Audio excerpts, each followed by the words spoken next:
Idaho is constitutionally obligated to invest in education. Despite being near last when it comes to funding, it is a first priority for the governor, but not so much for local voters, with two bonds failing to pass in yesterday's election.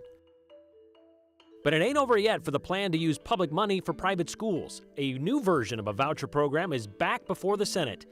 What makes them think this one will make it? Technology seems to be taking over our lives. AI writes our love letters, drones drop our bombs. What about drones dropping seeds? Well, they're doing that too, and students with the University of Idaho are spearheading it. In Idaho public schools, a conversation about what happens in the bathrooms has somehow reached top billing all the way up into the legislature. The question across Idaho, where do trans students go to use the restroom? Concerned citizens in a number of Idaho communities say allowing biological boys who identify as transgender women or girls to use the girls' bathroom at schools is dangerous. Several versions of that law to address that question have gone through the legislative process, but appears there is one in the final form of the bill that is ready for at least some sort of decision. Joe Paris, following this conversation at the State House. And Joe, people have asked us about this bill, kind of how we got to this point. What's changed? What's different about this version as we move forward? Yeah, so this final version of the bill, Brian, is all about the exceptions. And the exception for allowing a biological male to go into the women's restroom or vice versa, that was brought up by a few lawmakers. So Senate Bill 1100 basically says students need to use the bathroom that goes along with their biological sex. And there's a section in the proposed bill that says if a student doesn't want to go along with that for any reason, a reasonable accommodation needs to be made. So the amendments to 1100 center on exceptions to the rule. A clause was added to ensure that athletic coaches, for example, are allowed into locker rooms of their team if their players are the opposing sex. So for example, a man coaching a girls basketball team, they made an exception so that a coach would be able to go talk to his team at halftime. But with all of that said, lawmakers who support the idea said in committee, this isn't about one type of student. They say that bathroom accommodations would be for any student who doesn't want to use the main restroom assigned to their biological sex. The key to this legislation that I look at is acknowledging everyone's rights. And the rights here for young girls to be safe and secure when they go to school in this most vulnerable position, and also young boys can be safe and secure in a place where they're most vulnerable. And finally, everyone else, well, they can be safe and secure and comfortable. So Democrats and Republicans in committee kind of agreed on the idea, but another section of the bill has some lawmakers pushing back on the entire concept. The proposal has a civil cause of action, meaning enforcement of the bathroom laws would come through a section that says any student who wins a legal action brought under the law can win $5,000 from the public school for each instance that that student encountered a person of the opposite sex while accessing a public bathroom, changing facility, or overnight sleeping quarters on a school trip. Democrat Representative Steve Birch said that the concept of the bill is okay, but the civil action, it goes too far. What I am extremely concerned about this trend of legislation by intimidation and threat of legal action and financial penalty. It's legalized distrust of our fellow public servants. To me, I would just want to see us remove it. It's unnecessary, and it really sets a bad trend. And for the similar reasons that Representative Nelson meant, it's but you want to make a quick buck, go sue your school and settle out of court, and you can do it over the next 4 years. We don't need that in our laws. Lawmakers in committee responded to Birch, saying that the law needs to be taken seriously. The civil cause of action does that in their view.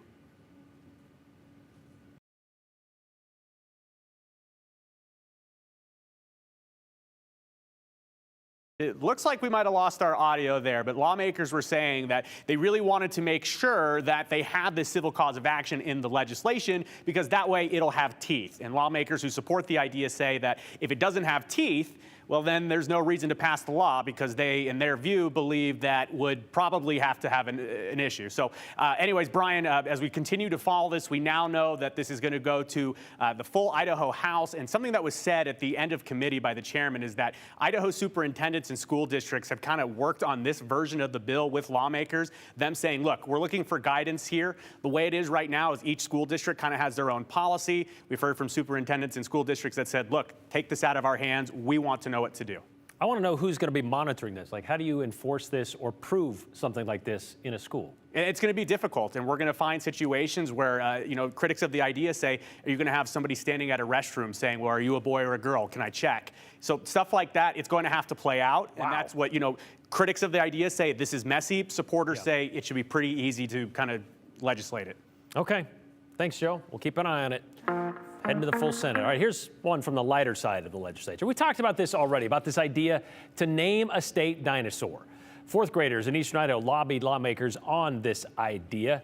The Orictodromeus is what it's called, and they want that to be named as Idaho's state dinosaur because paleontologists have only found this dinosaur in Idaho and a very small corner of Montana. Idaho Senate finally voted on that yesterday, and it passed, but not before some of those senators decided it would be a pretty good idea to share their sense of humor along with their vote. The good senator from District 32, would you consider, as the bill sponsor, sending it to the 14th order so we can change the actual dinosaur to a T-Rex or a Velociraptor? I would not. If I tried to change this, I'm afraid we'd have fourth graders on both of our cases. Thank you.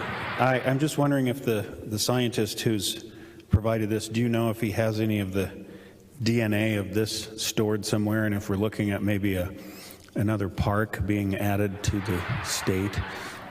I polled the children in my household, and it received overwhelming support. I'm slightly hurt, but very relieved that it wasn't myself or anyone else under this dome that was chosen to be the dinosaur. And with that, I will be voting yes. No cover even, didn't have to pay that. But yeah, it passed unanimously through the Senate, now heads to the Idaho House. And of course, then it goes on to Governor Little's desk, and I'm sure there'll be a joke or two along the way there as well. All right, we live in a world which is constantly bombarding us with information. The algorithm, maybe you've noticed this obvious targeted ads that we see on our phones, on our computers. It's because the computer processing all of your data knows exactly what to spit out on the other end, what you like, where you probably want to go next. All of that is becoming automated. And it can be annoying sometimes while you scroll through Twitter or any other website that you might use. But the University of Idaho is using this type of data analysis to find solutions for real-world problems. Look at this. This right here. Any idea what this might be? Well, it's a compilation of data at a Virginia vineyard.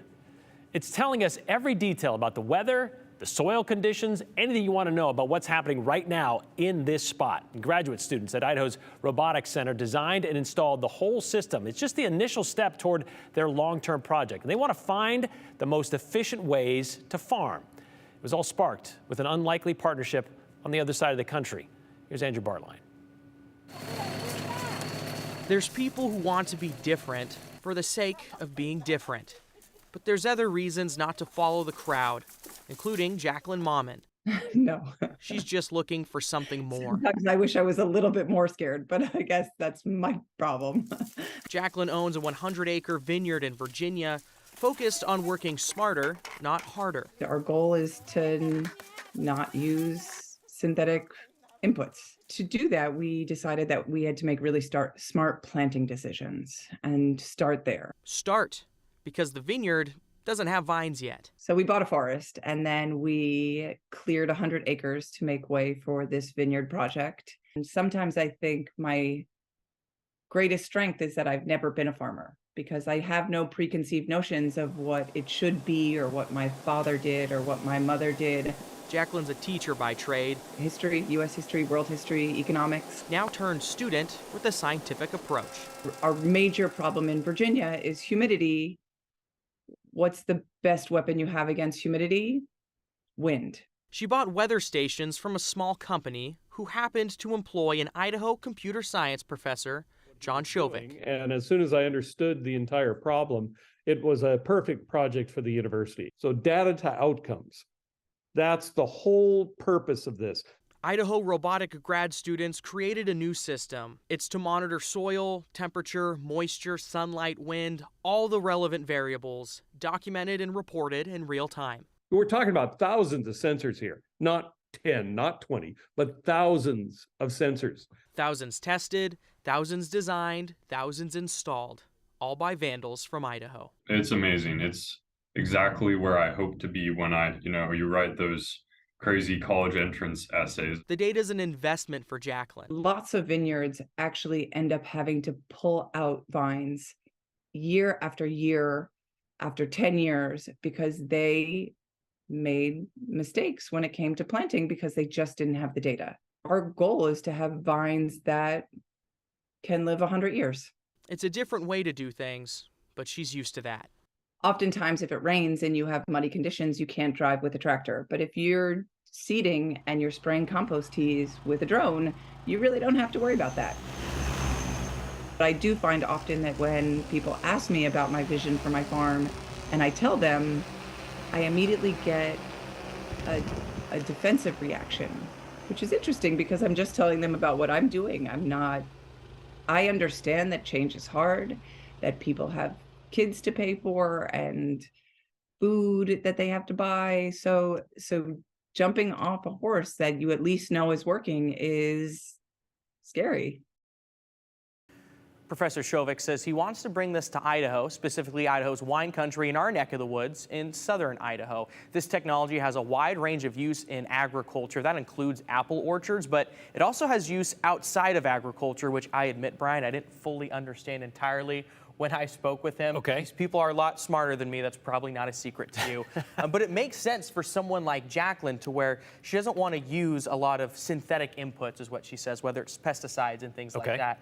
Well, if you're going to do that and be successful, a lot of the times you need to know the best possible route, how you should line up your rows on your vineyard, where is the most wind coming from, things like that. If she has all that data, well, it's going to help her be able to do that most successfully. I mean, dumb old farmers, that kind of went out the window a long time ago, but this is amazing. I mean, why, yeah, she said, why be afraid of change when there's so many possibilities this opens up to when you do this kind of stuff? Yeah, and she says a lot of times, like, people who've been doing it for a long time, they learn from their mother, from their father, or they're kind of stuck in a rut, stuck in their ways, and she's like, it's no different to me. I'm just going to do what I think is the most interesting, what I think works best, and that's the path she's going down. Idaho's helping her with it. That's awesome. And it's good to see Garrett Wells doing some good stuff. I coached that kid playing soccer years ago, and now he's doing... You're old. I'm old. We'll be right back.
In Idaho, passing bonds and levies are how our public schools supplement the money they get from the state to pay for things like expansion or upgrade facilities or even increase teacher salaries.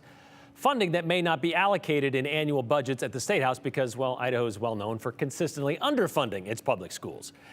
And yes, JFAC just approved nearly $380 million increase in the public school budget, but as they say, we started at the bottom, now we're here. So this is why we have local elections for bonds and levies, where people have to agree to increase their property taxes to help their local school district pay for stuff, even if they don't have kids in that school. And yesterday, CUNA and Nampa school districts held a bond election, and both failed. CUNA School District bond was in the expansion camp, and it was the first of 3 steps in a 10-year plan to help keep up with the growth happening in that area. Their enrollment is projected to increase by 67% over the next decade. And right now, multiple schools are already at or over capacity. $111.4 million bond was going to be used to build a new elementary school for more than 600 students. It would also expand Swan Falls High School, help renovate CUNA and Fremont middle schools, and pay for general safety and maintenance upkeep. You know, bonds need a supermajority, more than 66% to pass, and only 56% of the 2,700 people who voted in CUNA said yes. It was the first time CUNA tried to pass this bond, so will they try again? Well, a spokesperson for the CUNA School District said they told us they want to wait and find out why this one didn't pass first and figure out how to manage their growth from there. Last time CUNA voters approved a bond, by the way, was in 2017. But it's been 15 years since Nampa School District passed a bond. They were asking for a $210.2 million bond to replace Nampa High School and Centennial Elementary School. They also wanted to add some upgrades to others. With just 60% of the more than 5,500 people voting in favor, Nampa School District is in the same boat as CUNA, trying to figure out what they can do to upgrade the facilities without the help of some local money. Superintendent Greg Russell told us clearly the community does not want to support the bond at this time, and it's a stance he says he respects. Russell says they're going to meet with the board of trustees to talk about their options, and for now, they're just going to keep using their lottery funds for the highest priority needs. The alternative, though, to funding education through levies and bonds might be what has been considered this year at the State House. First, the education savings account, the $45 million idea, which would take money from public schools to pay for a student to go to a private or a homeschool. That idea died on the Senate floor last month. Well, the latest was introduced this week and got a public hearing in the Senate Education Committee yesterday. Using roughly the same $45 million, Senate Bill 1161 would fulfill a pledge by Governor Little, and it would set up an account of public money for Idaho families to use for private education. It's a plan which is hoping to play off what paid off during the pandemic. It started with COVID cash. In 2020, Idaho got $1.25 billion from the CARES Act. We set $50 million aside for education grants to help families with students stuck at home because of school closures who may have needed extra help. And Idaho's Strong Families, Strong Students initiative was born. 81,000 families and students took advantage before the money ran out. Then last year, lawmakers converted the Strong Families program into the Empowering Parents program, paid for with another $50 million of federal funds, the American Rescue Plan Act, or ARPA.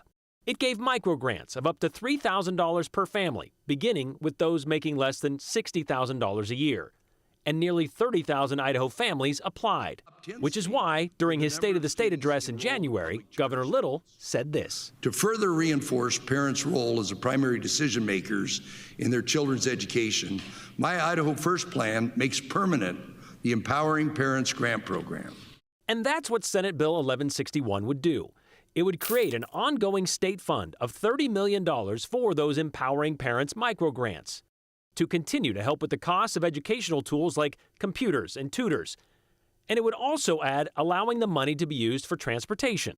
But it would also create another fund of $12 million for tuition grants or vouchers, a new take on the failed ESA attempt. It would allow up to 2,000 students a year to use $6,000 apiece to pay for tuition to a private school or to hire a certified teacher for a micro school. Like the Empowering Parents program, the allocation would also be based on need. Applicant families making less than $60,000 a year would get the money first, then $75,000 a year until the $12 million is all gone. Which doesn't seem like a lot of money, a kind of easing into an education voucher pool. The way the legislation is drafted, this is a 5-year pilot program that would automatically expire unless the legislature 5 years from now were to take an affirmative action. But those opposed say this is how it always starts, in the shallow end. But in every case, in states like Wisconsin, Indiana, Ohio, and Arizona, these privatization advocates don't rest until we have universal vouchers or ESAs. This bill defines a qualifying school, one that meets Idaho's academic instruction standards, by teaching one that teaches English arts, mathematics, science, social studies. There's also accountability in this bill, a 7-member empowering parent panel consisting of people appointed by the governor, the Senate President Pro Tem, and the Speaker of the House. It moves the Empowering Parent program from the State Board of Education to the State Department of Education, which will report to the governor, the controller, and the Senate and House Education committees. Despite twice as many people testifying against this bill than for it, the committee sent it to the Senate floor by a vote of 6-3.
Okay, so winner of this year's Iditarod race, the 51st, by the way, has been awarded. But the last great race is far from over. 10 mushers have already crossed the finish line in Nome, Alaska, but there are still 19 others still out on the course, including Idaho's Jed Stevenson, who's still in 29th place. But after another musher dropped out since yesterday, that puts him in, well, last place, unfortunately. Or is it? Because from what I hear, it's not a bad place to be, considering it's his first Iditarod. He's a rookie. And I just learned, thanks to viewer Marcia Kallenberger, a former teacher who used the Iditarod as a teaching tool for her first and second graders, ending up last would actually be a quote-unquote win for Jed. Because apparently finishing dead last actually gets you a Red Lantern Award, pictured right there, and a party. And Jed shouldn't feel bad about that either, because 85% of the time, the last place finisher is a rookie, just like Jed. And you get to come home with a trophy. Ms. Kallenberger told us she would let the last place finisher of the Iditarod teach her kids about one of the greatest traits someone could have: to believe in yourself, to persevere, and to not give up. So even finishing last in your first Iditarod, Jed, you can still be an inspiration to so many.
All right, final moments of this Wednesday show. This is the time we take a look at some of the comments you sent in during today's show. Share kind of your views on what we've covered today, what we've talked about.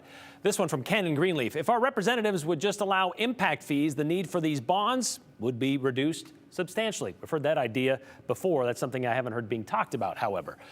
Debate today describes Senate Bill 1127 debate today describes Idaho's legislature wasting taxpayers' money. The people's business isn't a joke unless you're part of Idaho's legislative branch, says Larry. It's kind of funny. What is interesting, with all the Californians who are very tax and bond tolerant moving to Idaho, these school bonds, why aren't they passing? They should be used to this and be going right along with it, says Scott. And perhaps maybe that's why they are moving here, because, well, they got tired of paying and voting on such bonds. If parents want to send their children to a non-public school, they can, says Kurt in Boise, just not on my dime. This is simply wrong. This is the sentiment we're hearing a lot about. Opponents, or proponents, I should say, talk about how this is a school choice thing, where if they're not satisfied with the education they're getting in a public school, they should have the option to go to a private school and still use that public money that they put into it to pay for it. But still getting a lot of pushback when it comes to public money used for private education or religious education or even homeschool education. The bathroom bill is to make boys and girls safe in our schools, but legislators would do nothing about gun violence to make our kids feel safe, says David in Boise. Well, guns are already not allowed in our schools, but the point is made. They do a lot to worry about keeping kids safe in school other than what's really taking the lives of, say, kids in school, and that would be shooters, right? We'll see you tomorrow.